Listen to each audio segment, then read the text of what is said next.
Hey everybody, Kristen here at Blackfish Gallery, and we're excited this whole month of August. The land art exhibition has taken over the whole gallery and also expanded out off-site to one of our members' homes. And Merridawn Duckler is here, the curator, and she's excited to tell you all about the show. We are here tonight from 6 to 9 p.m. having our opening, so if you're tuning in from home, come on down, see the show in person, and there's lots of opportunities for you to catch a shuttle bus here and see the off-site exhibition we're calling Sighted Land. And Merridawn will tell you all about the other great events that we've got going on this month. It's going to be a really great one, so take it away, Merridawn. Yay! Kristen's right. We've taken over the gallery, but she's wrong. We've taken over the whole city. And I'm going to tell you guys about a few very exciting things that are happening. The first one is that this weekend, on Saturday and Sunday, Blackfish Gallery is in collaboration with NAYA, and we're doing a pop-up Native American art market. Super exciting. So come shop, buy incredible Native American arts of all kinds, and those are regular business hours from 11 until 5. So please come down for that. And then not long after that, we have a fantastic panel that's on August 10th. And that's going to be Native American Artists in Conversation with Don Bailey, a member here. And then on Friday the 12th in gallery, and on the 13th off site, the wonderful artist Toma Villa is carving for us. So that's a fantastic opportunity to see a master work. We're super excited about that. And speaking of the offsite, if you come to Blackfish Gallery on 3 Saturdays, Kristen, what 3 Saturdays are those again? The 13th, the 20th, and the 27th. Oh, our camera woman knows everything. You can hop on a shuttle bus and have a wonderful experience of leaving this gallery, leaving on a big journey to go see land art. And then you can walk around the land art. Much of it is interactive, fantastic for families, teens, everybody. And then come back to the gallery and see the show. So strongly recommend you do that. Those buses are free, open to the public, but they are first come, first seated. And then, very important, on the 20th, we have a performance here in the space. And that performance is a comedy about the land artists. So everyone needs a laugh, right? Very important now. Always. And then always. And then we also have wonderful composer Christina Resnick, and she's done a orchestral piece using ambient sounds, which I'm told include a frog chorus. So don't miss that. That starts at 7. Again, free and open to the public. And last but not least, we have a concert to round out the evening, which is Bug Toast, Christopher Hart, wonderful, fantastic member here at Blackfish. His band is going to be playing sliding scale, but it's just an incredible opportunity to see the show one more time and to hear some music. And all of those events are here in the gallery, except for the off-site art. Exactly. So come down to Blackfish Gallery. Basically, just get your sleeping bag and live here. That's what I recommend. Yes. I'd like to meet some of the artists who work in the show, and we're going to start with Taylor. Taylor, remind me, I always mispronounce your name. Eggin. Taylor Eggin. Hi. And he's going to talk a little bit about his piece. Yes, so this piece right here is called A Ground, and it has a companion piece in the offsite location called A Home. So a ground and a home. And so between these two pieces, I'm really trying to think about the intimate and often forgotten relationship between land taking and homemaking. So the process of taking land, expropriating it, but then what you do next is transform it into home. So yeah, the way that I'm engaging with this, the sort of conceptual heart of this piece is kind of an engagement with the history of treaty making in the Willamette Valley. And specifically I'm thinking about there's a treaty that was signed in 1855 between emissaries of the US government and then members of various bands of the Kalapuya tribe. And as with most of these treaties, it was essentially coercive and extractive. And not followed. And not followed, yes. But in this case, it was followed in the sense that the whole thing was designed basically to remove Kalapuya people from the Willamette Valley, or from the most agriculturally viable parts of the Willamette Valley, and that's exactly what it did. So yeah, the way I'm engaging with this treaty in particular is through these flowers, these origami flowers. I call them treaty flowers, and they're designed front and back, and they include text that comes from that treaty, as well as images from historic maps of the Oregon territory. Yeah, so I made 640 of these flowers for this installation. And that's a significant number. It is. It sounds like a significant number. It is a significant number. So before even Oregon had statehood, when the provisional government of Oregon, sorry for the history lesson, but the provisional government of Oregon created its first organic laws, they had a land law that enabled any white male settler to lay claim to 320 acres of land, and if he had a spouse, she too was entitled to another 320 acre plot. So every newcomer from 1843 on, well, 1843 to 1850, but we won't go there. But they were entitled to take a 640 acre parcel of land. So that's where that number comes from. And the idea with this sculpture is that everyone who comes through the gallery can actually take one of these flowers with them, so that over the course of the exhibit, the reserves here will diminish, possibly to nothing. We'll see. So come check it out and take a flower. Wonderful, thank you. Yeah, thank you. All right, let's go find our next artist, or take a tour through the gallery while we're doing that. Awesome. Taylor is now. Usually, you come in a gallery, you don't get anything free, right? Right. Incredible opportunity to take something out art. with you. Exactly. Lauren, I need you, my dear. Speak to us about this fantastic work.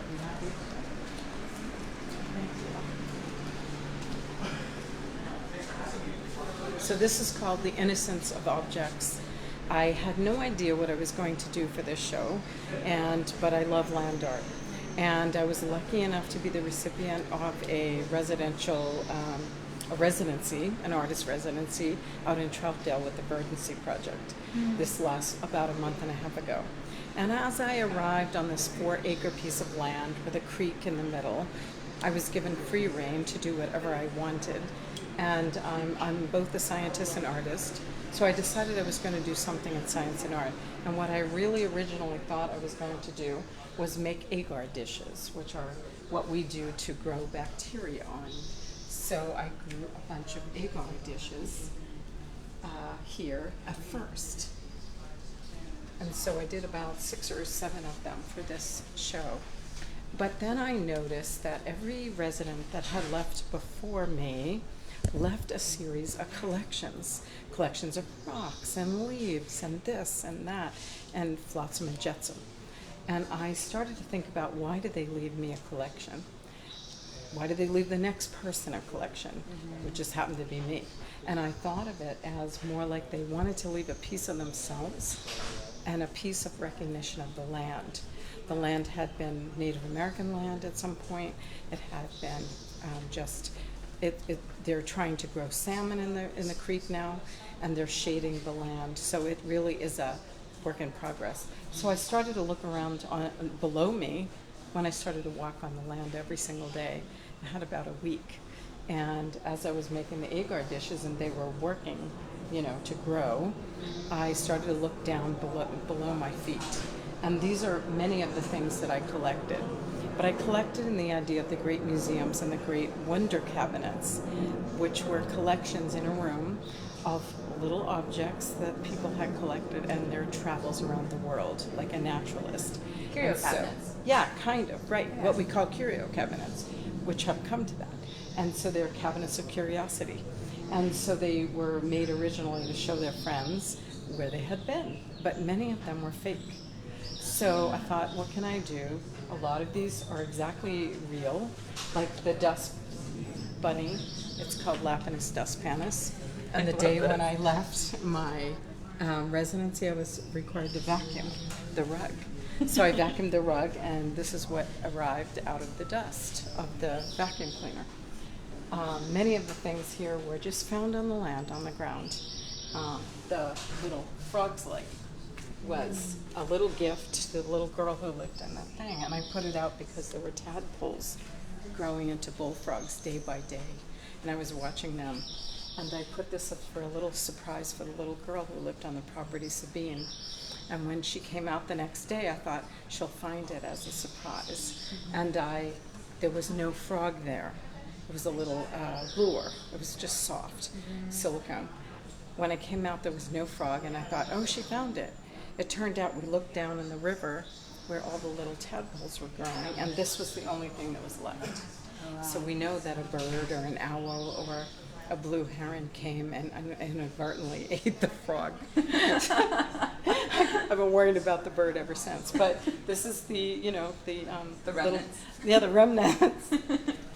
The object of innocence that was left, So this is about Orhan Pamuk's museum in Turkey also, who did a museum of innocence. And I thought, our objects of the land are innocent, and it's what we do with them that matters. So that's the idea. And then the dishes are agar, some of them, and some of them not. Wonderful. Yeah. And you have a and I have 2 exhibit pieces on the land. on offsite, yes. Yes. I saw that. That's beautiful. Yeah. So go enjoy on Saturday. Yes, please do. All right, Yeah. let's find Thank you Merridawn so once much. more. Right, so you want to hear from Ben? Yes. Hi, Ben. Hey. Tell us about your work. This piece is titled Ouroboros, which is a snake eating its own tail. It's just an ancient symbol of cycles, life cycles. I am a stone sculptor more than anything else, and I love the concept of land art. I love taking things out of the earth and working with the earth directly. The piece that I did at the off-site location is entirely uses stuff that was found at the site. So this piece is a sort of minimalist and is thinking about these are all river rocks that I collected. I've sculpted just lines into the surfaces of each one just very lightly. I did use modern tools, but it's a process that, if I'd had more time, it could have been done thousands of years ago very easily. So I love playing with concepts of time and timelessness. I love the timelessness of stone specifically. And while this is a single unified piece now, all of these pieces have been assembled, and I actually envision these going back out into the world and being distributed, where these rocks migrate out into rivers, other waterways, and kind of take it to where this particular design will only exist in memory. Nothing's permanent. Yeah, and so looking at that, the permanence of the rocks, but the impermanence of the design and the concept. So just playing with those ideas. And this stone I see is the figure, and is just at the cusp of entering this sort of cocoon or leaving the cocoon, and not necessarily being one way or the other, but being open to interpretation.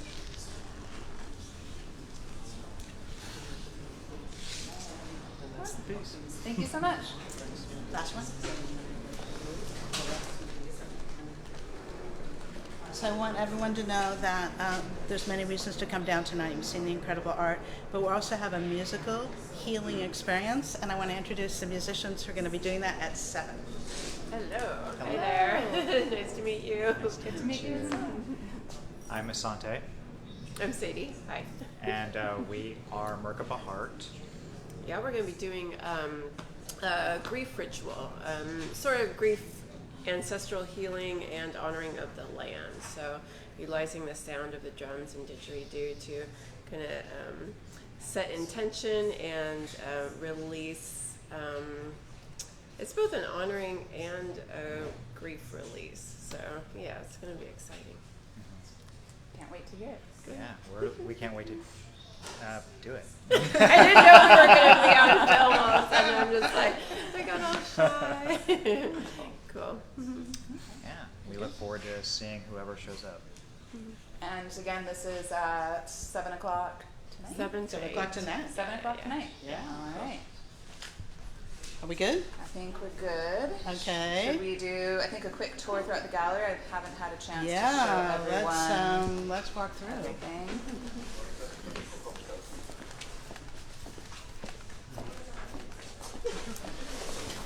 We start outside? Yeah, let's start outside. Okay, cool.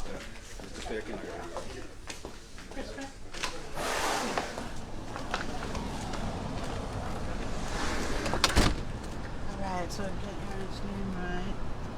So Aaron Beaudfish, a young rising artist, has a painting here, and this all goes together. The painting and the piece of Sculpture. sculpture. I know, it's just incredible. I don't think I've ever seen anything like that. It's so beautiful. Like I said, a young rising painter. Super excited to feature her work in our window. All right, this is Main's room. Cheers. Doors coming up. Doors coming up. This is Evelyn. She's another reason to come down.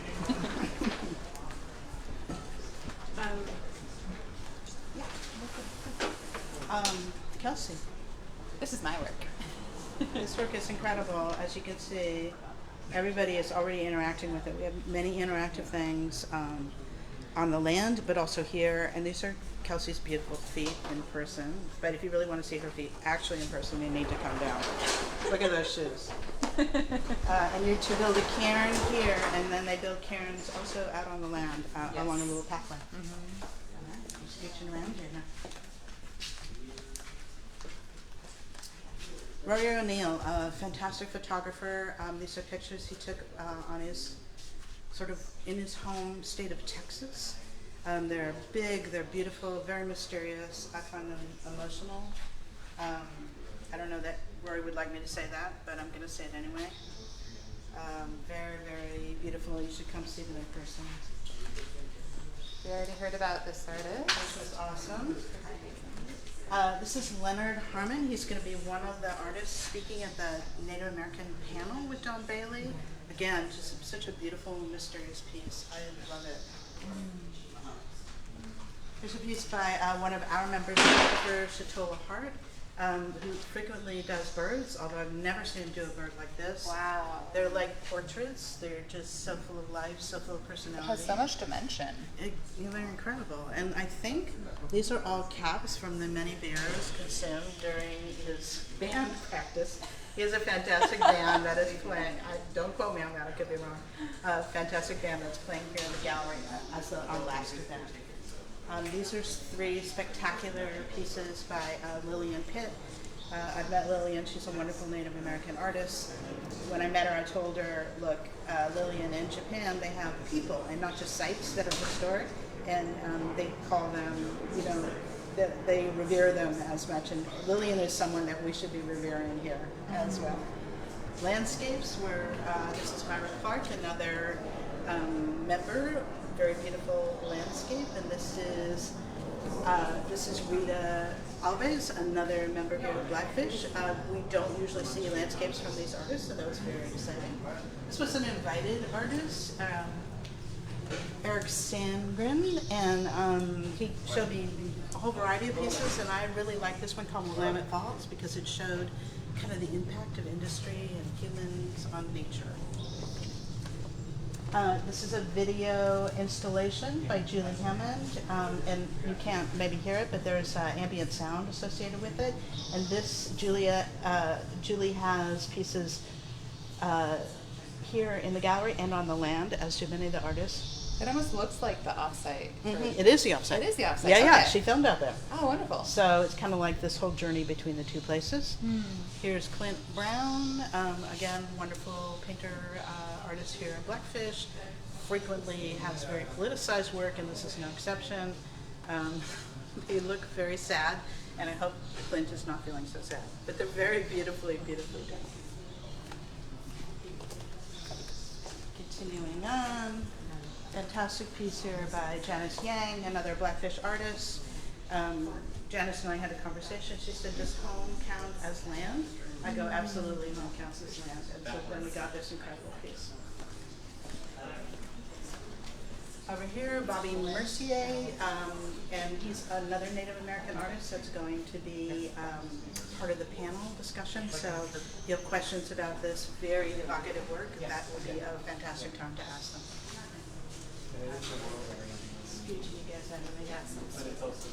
This is another piece by Leonard Harmon, who's again going to be on that panel.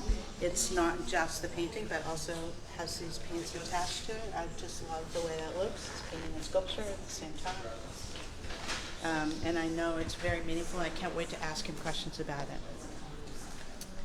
Merridawn Duckler, not too sure who she is, but this is a little scroll of a family tree that she's made up, and I strongly encourage everyone to make their own family trees. And how you do that is you give the names that you think your relatives should have, like Great Uncle Silence. Is that wishful thinking? Yeah, maybe. And this is Jana Martini, a longtime artist here at Blackfish. I just love these pieces of rocks. Again, they're like full of personality. They're like human. They're very, very body. Exactly. So embodied. I just think they're gorgeous. She just had a whole show of them down at the coast of the Newport Art Center. Here's another piece by bobbymercier. It's very different from the other piece. I just love this piece, and I can't wait to hear him talk about his art, his ideas about land and nature. Work here by Stephen Soyle, longtime artist here. He said these fantastic watercolors are 40 years old, but to show them here in a different context is very meaningful to him. I want to point out this piece here, Flair. Again, spectacular piece, very subtle, very beautiful. See with a thing that says Land Rover, but landowner. Yeah, has and 4.6 acres. I know he has support to this work, and I'm hoping that Kareem will come down and give a little conversation about it. It's right in the middle of the gallery, and I just felt like it was in a totally different kind of conversation with the rest of the pieces. And here is Carol Benson. We don't often get to see paintings by Carol. I'm so thrilled to have one. Gorgeous, gorgeous. Look at those clouds, the hills, the land. Another interactive piece here by Palmarin, who was a Palmarin Merges, who was an artist here at Blackfish. She now lives in Japan. And these are this interactive piece. You're supposed to create your own found poem by writing about your trauma, something bad, then you fold the paper and twist it into a rope, put it on the rock, and those are going to be taken to the land. The many traumas I've had putting the show up, I'm going to fill those rocks. All right, and last but definitely not least, this gorgeous piece by Don Bailey. He's going to be the moderator of the Native American panel, and you just never know what you're going to get from him. This is very graphic in terms of, you know, the writing on it, the language on it, and there's reference to the notebook. Exactly, and those umbrellas are actually very important. He's going to talk about that, I hope, at the panel. And over here we have Mandy. Mandy's Stignac. Always mispronounce her name. And again, thank you. And because I can't remember their first name. This is not typical Mandy work. She's a potter, gorgeous, gorgeous pieces of pottery, very utilitarian, and then this was an unusual chance for her to show works that were much more sculptural. We're thrilled to have her. We're thrilled to have everyone, and we want you to come down the slide. Thank you so much, Merridawn. All right, I think we are done. Any last words? Thank you all so much. We hope to see you down here at the gallery and out on site at Sighted Land. And like Merridawn said, just bring your sleeping bag and camp here because we've got a lot of great events you don't want to miss.